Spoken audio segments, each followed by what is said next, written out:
Bapak Ibu Saudara yang kekasih dalam Tuhan kita Yesus Kristus, selamat pagi, salam sejahtera untuk kita semua. Pagi ini kita mengucap syukur kepada Tuhan karena kita masih dikaruniakan kehidupan. Tuhan masih karuniakan kita umur panjang, kita masih boleh bernafas di pagi ini untuk memulai atau untuk melanjutkan aktivitas kita sepanjang hari. Sebelumnya kita akan mendengarkan firman Tuhan. Mari kita berdoa. Ya Tuhan Allah Bapa di sorga, kembali lagi kami datang menghadap hadirat Tuhan. Seraya kami mengucap syukur karena kami merasakan kasih setia Tuhan dalam hidup kami. Kami merasakan berkat Tuhan, kami merasakan kebaikan Tuhan, mengaruniakan kami nafas hidup, mengaruniakan kami kekuatan kesehatan untuk melakukan aktivitas di sepanjang hari ini. Sebelum kami memulai atau melanjutkan aktivitas kami akan mendengarkan firman Tuhan. Kuasai kami dengan Roh-Mu yang kudus agar kami memahami kehendak Tuhan dalam firman yang kami baca. Berfirmanlah ya Tuhan, kami anak-anak-Mu sedia mendengar. Dalam nama Yesus, amin. Bapak Ibu Saudara yang kekasih dalam Tuhan kita Yesus Kristus, saya mengajak kita untuk membaca Alkitab dari 1 Yohanes pasal 2. 1 Yohanes pasal 2 ayat 18 sampai ayat 25, firman Tuhan berbunyi demikian. Anak-anakku, waktu ini adalah waktu yang terakhir. Dan seperti yang telah kamu dengar, seorang antikristus akan datang. Sekarang telah bangkit banyak antikristus. Itulah tandanya bahwa waktu ini benar-benar adalah waktu yang terakhir. Memang mereka berasal dari antara kita, tetapi mereka tidak sungguh-sungguh termasuk pada kita. Sebab jika mereka sungguh-sungguh termasuk pada kita, niscaya mereka tetap bersama-sama dengan kita. Tetapi hal itu terjadi supaya menjadi nyata bahwa tidak semua mereka sungguh-sungguh termasuk pada kita. Tetapi kamu telah beroleh pengurapan dari Yang Kudus, dan dengan demikian kamu semua mengetahuinya. Aku menulis kepadamu bukan karena kamu tidak mengetahui kebenaran, tetapi justru karena kamu mengetahuinya dan karena kamu juga mengetahui bahwa tidak ada dusta yang berasal dari kebenaran. Siapakah pendusta itu? Bukankah dia yang menyangkal bahwa Yesus adalah Kristus?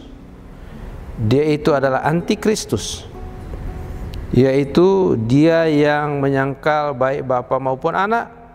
Sebab barang siapa menyangkal anak, ia juga tidak memiliki bapa. Barang siapa mengaku anak, ia juga memiliki bapa. Dan kamu, apa yang telah kamu dengar dari mulanya, itu harus tetap tinggal di dalam kamu. Jika apa yang telah kamu dengar dari mulanya itu tetap tinggal di dalam kamu, maka kamu akan tetap tinggal di dalam anak dan di dalam bapa. Dan inilah janji yang telah dijanjikannya sendiri kepada kita, yaitu hidup yang kekal. Bapak Ibu Saudara yang kekasih dalam Tuhan kita Yesus Kristus, sebagai umat Tuhan, sebagai anggota gereja, kita bersama-sama baru saja merayakan akan Paskah Yesus Kristus yang dirayakan tepat pada tanggal 31 Maret 2024. Paskah kita memperingati akan kebangkitan Kristus dari antara orang mati. Kita memperingati akan kemenangan Kristus, juga kemenangan kita, karena Tuhan Yesus sudah melewati maut. Dia bangkit, dia hidup, dan Dia telah naik ke surga, duduk di sebelah kanan Allah Bapa yang Maha Kuasa. Dan sebagai orang yang percaya, orang yang beriman kepada Yesus Kristus, kita bersyukur karena kita sudah ditebus melalui pengorbanan Yesus, kematian Yesus di kayu salib menebus kita dari segala dosa kita. Kematian Kristus di kayu salib membayar lunas dosa saudara dan saya. Pengorbanan Yesus di kayu salib 2000 tahun yang lalu adalah pengorbanan yang sempurna bagi penebusan dosa kita satu kali dan untuk selama-lamanya, sehingga kita selamat. Kita punya jaminan untuk kehidupan yang kekal ketika kita meninggalkan dunia ini. Tetapi saudara-saudara yang kekasih dalam Tuhan kita Yesus Kristus, dewasa ini banyak muncul penghujat Kristus. Banyak muncul orang-orang yang tidak percaya kepada Kristus atau anti Kristus. Saudara-saudara, mereka banyak berasal dari kita, banyak berasal dari anggota gereja, mereka berasal dari persekutuan orang-orang yang percaya, dan pada akhirnya sekarang mereka banyak menjadi antikristus. Mereka menolak akan Kristus. Nah, saudara-saudara yang dikasihi Tuhan,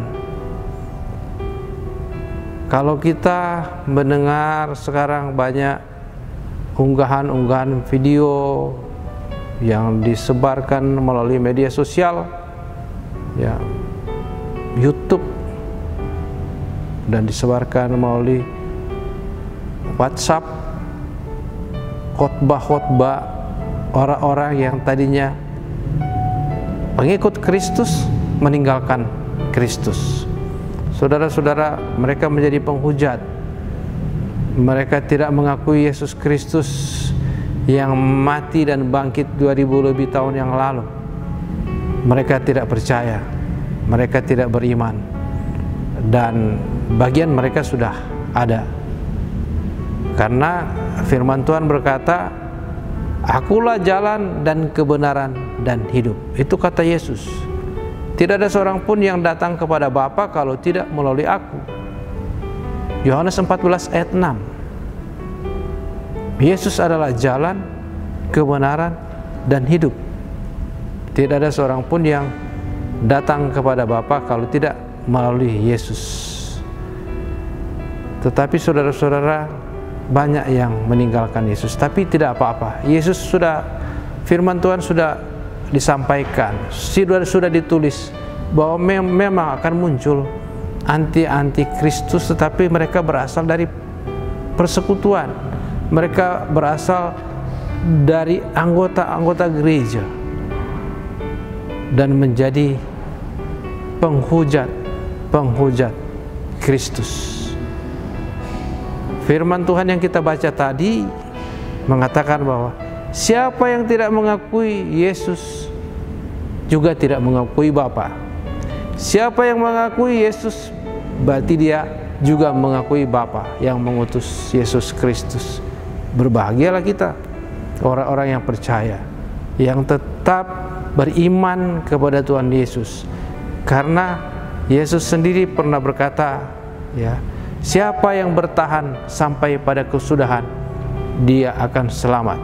Memang di dunia ini menjadi orang Kristen bukan tidak punya tantangan, tetapi justru banyak tantangan, banyak pergumulan, banyak masalah yang kita hadapi. Tetapi dengan Tuhan kita dapat melewati semua masalah-masalah itu. Kita dapat mengalahkan semua masalah-masalah itu. Paskah Yesus Kristus memberikan kemenangan kepada kita. Paskah Yesus Kristus memberikan semangat baru kepada kita menjalani hari-hari kehidupan yang Tuhan anugerahkan. Dan Tuhan berjanji bahwa Aku sekali-kali tidak akan membiarkan engkau, dan aku sekali-kali tidak akan meninggalkan engkau. Ibrani 13 ayat yang kelima. Tuhan tidak membiarkan kita berjalan sendiri di tengah-tengah pergumulan hidup kita di dunia. Tuhan tidak pernah membiarkan kita menghadapi masalah kita sendiri. Janji Tuhan, aku menyertai kamu senantiasa sampai kepada akhir zaman. Matius 28 ayat 20. Sebagai orang percaya, kita bersyukur. Jangan kita terpengaruh oleh ajaran-ajaran yang menolak Kristus. Jangan kita terpengaruh dengan ajaran-ajaran yang anti Kristus, karena kita sudah adalah orang-orang ahli waris kerajaan Allah, sudah dimeteraikan lewat baptisan kita semua. Kita semua sudah dibaptis dalam nama Bapa, Anak, dan Roh Kudus, dan kita semua memiliki jaminan keselamatan atau hidup yang kekal oleh meterai baptisan itu. Tuhan menyertai kita, Tuhan memberkati kita senantiasa. Terpujilah Kristus. Amin. Mari kita berdoa.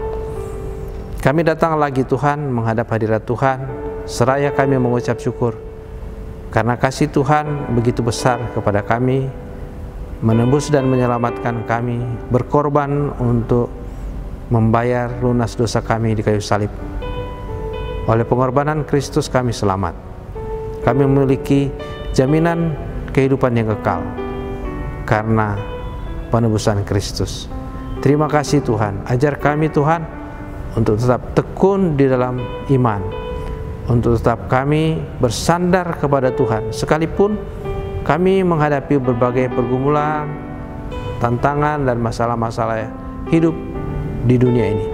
Tetapi janji Tuhan bahwa Engkau setia menyertai kami. Terima kasih Bapa. Tuhan tidak pernah membiarkan kami, Tuhan tidak pernah meninggalkan kami menjalani hari-hari kehidupan yang Tuhan anugerahkan kepada kami. Sertai kami Tuhan dalam melaksanakan kegiatan kami, pekerjaan kami, agar apapun yang kami lakukan berhasil. Inilah doa syukur kami, terpujilah namamu dalam nama Yesus. Amin.